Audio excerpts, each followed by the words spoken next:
Em um mundo, digo, tão avarento de bens, onde apenas se encontra com um bom dia ter obrigação de dar bons anos, dificultoso empenho. E na minha opinião, cresce ainda mais essa dificuldade, porque isso de dar bons anos entendo de diferente maneira do que comumente se pratica no mundo.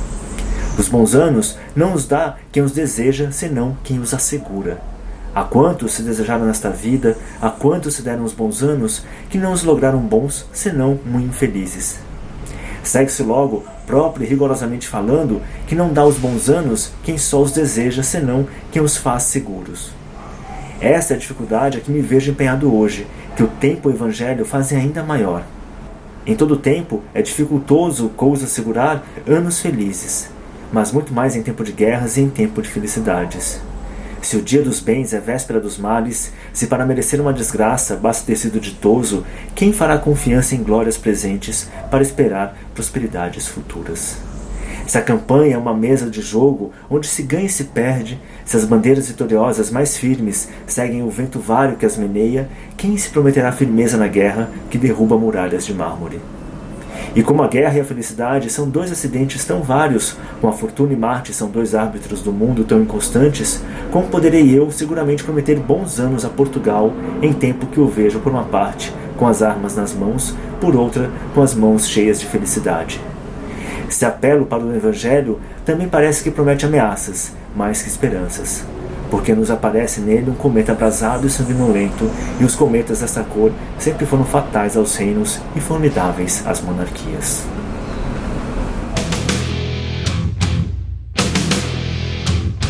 Ao refletirmos sobre o conservadorismo, ou aquilo que entendemos como a disposição conservadora, sempre nos deparamos com referências de autores e livros em geral de fonte anglo-americana.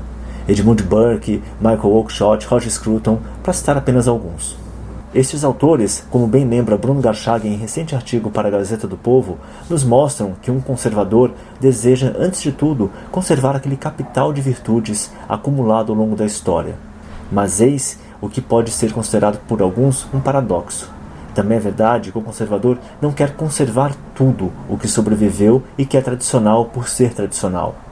Há, portanto, uma condicionante.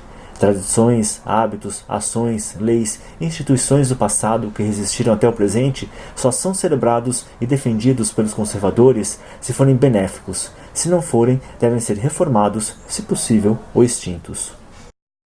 Ora, isso pode parecer abstrato para alguns, chocante para outros, e ainda seria uma própria negação do conservadorismo para aqueles outros. Mas poucos conseguem compreender que é justamente neste paradoxo que vive e se sustenta o espírito conservador. É aqui que se vive aquilo que Oakeshott chama de a grande conversação, e é neste paradoxo que se dá o pacto entre os vivos, os mortos e os não nascidos, de que fala Edmund Burke. Mas tudo isso pode soar esotérico demais, alguns diriam até estrangeiro demais, coisa de liberais anglicanizados. Pois bem, nada então como resgatar um dos fundadores de nossa cultura e mostrar como já de início temos em nossa história intelectual um homem que vai justamente articular e ser exemplo desse paradoxo conservador. Falo do padre Antônio Vieira. Nasce em Lisboa no ano de 1608. Ainda criança vem morar à Bahia, pois seu pai assumira por cá o cargo de escrivão. Em 1608 entra no Colégio dos Jesuítas de Salvador, e a partir daí irá desenvolver uma carreira que envolveria atividades tantas e variadas de cunho intelectual, político e, acima de tudo, espiritual.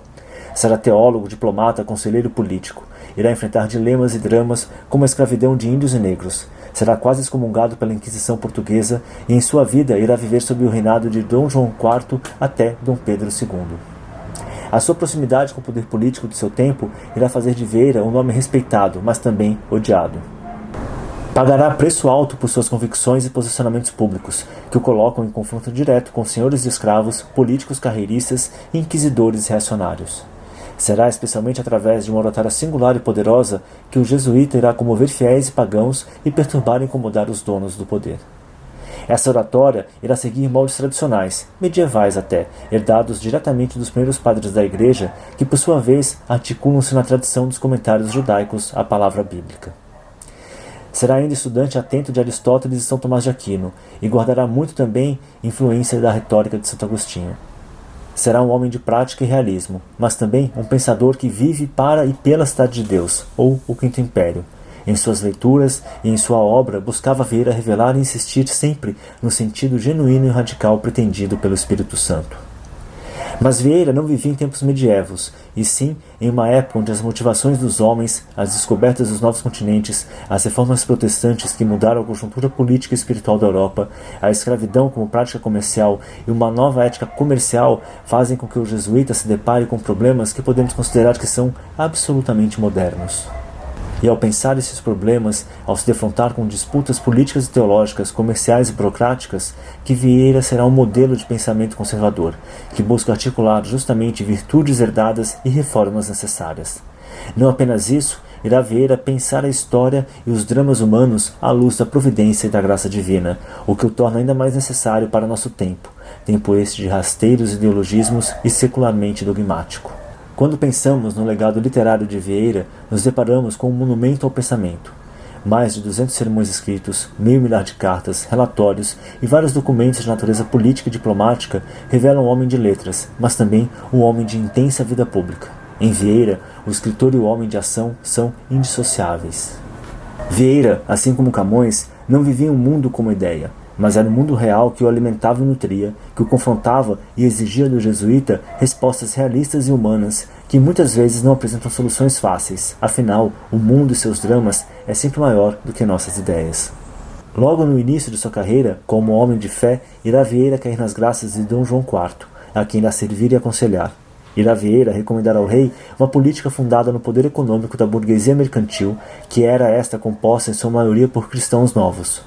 Com isso, seria necessário moderar a política inquisitorial de repressão e discriminação. A Inquisição portuguesa à época já era composta por uma rede extensa de pessoas a viverem de confiscos e sinecuras, as boas e velhas mamatas. Era, portanto, um empecilho duro de roer, e força que iria no futuro se vingar de Vieira com redobrado ressentimento.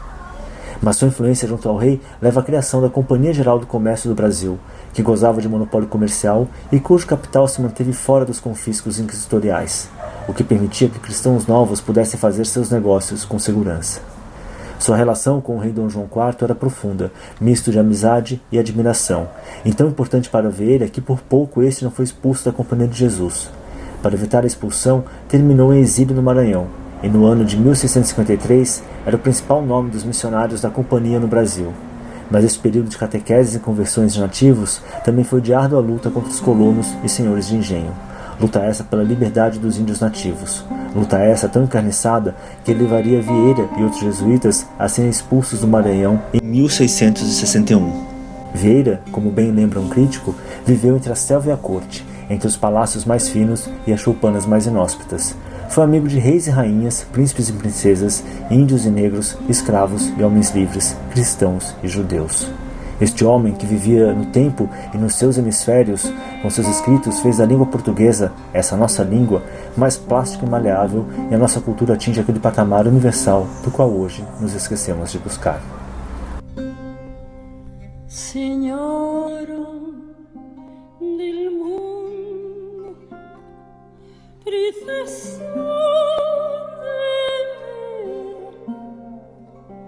se a este talillo en buena